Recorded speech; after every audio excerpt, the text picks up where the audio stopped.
नमस्कार दोस्तों। ये सियासत भी क्या खूब साजिश करती है। देश में रोजगार है पर प्रदेश की मजदूरी तकदीर लिखती है। यही सच्चाई है हरियाणा और देश के नौजवानों की, खास तौर से मेहनतकश हरियाणा की। यही खोटी तकदीर जो हमने अमेरिका से लौटे भारतीय के हाथों और पैरों में अभी अभी देखी। हाथ में हथकड़ी, पैरों में जंजीर और सपने जमीन पर, जुबान पर उफ तक लाने की इजाजत नहीं।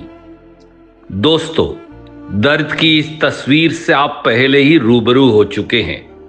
अब दर्द की एक दूसरी नई तस्वीर देखिए। हरियाणा में नौकरी की तलाश में दर दर की ठोकरें खा रहे नौजवानों की जिंदगी से जुड़ी तस्वीर है ये। आज की तारीख में हरियाणा में सरकारी नौकरियों के लिए कुल पद मंजूर जो हैं वो हैं 4,50,000 से अधिक। इस संख्या में हर तरह की सरकारी नौकरियां शामिल हैं।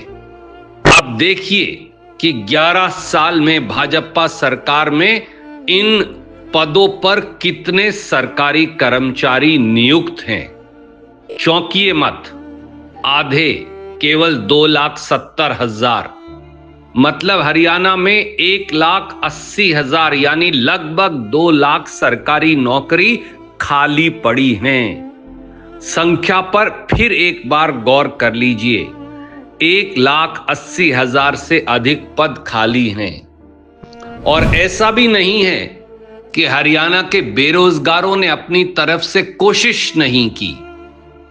हरियाणा में सरकारी नौकरियों की स्थिति से जुड़े यही आंकड़े बता रहे हैं कि अब अलग अलग विभागों में 1,25,000 कच्चे कर्मचारी काम कर रहे हैं। यानी ना पूरी तनख्वाह, ना डीए, ना पेंशन, ना जॉब सिक्योरिटी, और अगर कर्मचारी की मौत हो जाए तो ना परिवार के आंसू पहुंचने का कोई तरीका। अकेले कौशल निगम में ही 1.5 लाख लोगों ने रजिस्टर्ड करवा रखा है और अब ये संख्या कह रहे हैं कि बढ़कर 10 लाख से अधिक हो गई है। इस उम्मीद में कि डबल इंजन की सरकार, कभी तो सरकारी नौकरी उन पर मेहरबान होगी। और जब अदालतों तक में चपरासी के पद निकल रहे हैं तो वो सरसा हो, वो कैथल हो, वो कुरुक्षेत्र करनाल हो या हरियाणा का कोई हिस्सा, तो एमबीए पीएचडी लाइन लगाए खड़े हैं पर अदालत तक में चपरासी की नौकरी नहीं मिलती। दोस्तों, हरियाणा के कितने नौजवान अभी विदेशों में किस हालात में फंसे हैं, इसके बारे में सरकार कोई आंकड़ा नहीं दे रही। अगर बच्चे की मौत हो जाए तो माँ बाप 20-20, 25-25 लाख रुपया मकान गिरवी रख, जमीन गिरवी रख लाश वापस लाने के लिए दे रहे हैं। आप पूरे हरियाणा में घूम लीजिए, आपको एक भी गांव, एक भी कस्बा, एक भी शहर का ऐसा मोहल्ला नहीं मिलेगा जहां का कोई नौजवान 4 पैसे कमाने की चाह में 7 समंदर पार कर नहीं गया हो।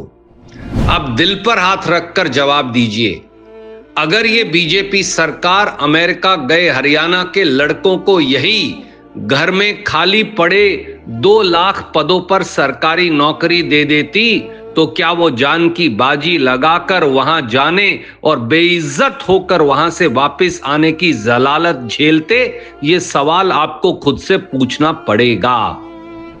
भाजपा सरकार ने हरियाणा को पेपर लीक फैक्ट्री बना दिया है और नकल माफिया का सबसे बड़ा अड्डा।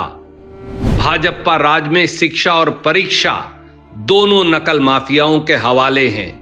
पहले परीक्षा की घोषणा, फिर नकल माफिया, फिर पेपर लीक, फिर कमेटी बिठाना, फिर परीक्षा रद्द कर देना।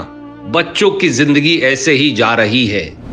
दोस्तों और साथियों, हरियाणा के मेरे भाई बहनों, हरियाणा में भाजपा सरकार के हुक्मरानों के लिए बेरोजगार युवाओं के सपनों का कत्ल कर देना अब आए दिन की बात हो गई है। आज समय है इस अहंकारी भाजपा सरकार से सवाल पूछने का, क्योंकि मसला राजनीति का नहीं, मसला हरियाणा के नौजवानों के भविष्य का है। मुझे उम्मीद है कि आप अपने अपने गांव मोहल्ले में भाजपा के नेताओं, विधायकों, सांसदों, मंत्रियों से ये सवाल पूछना अवश्य शुरू करेंगे। यही हरियाणा के भविष्य की कसौटी है।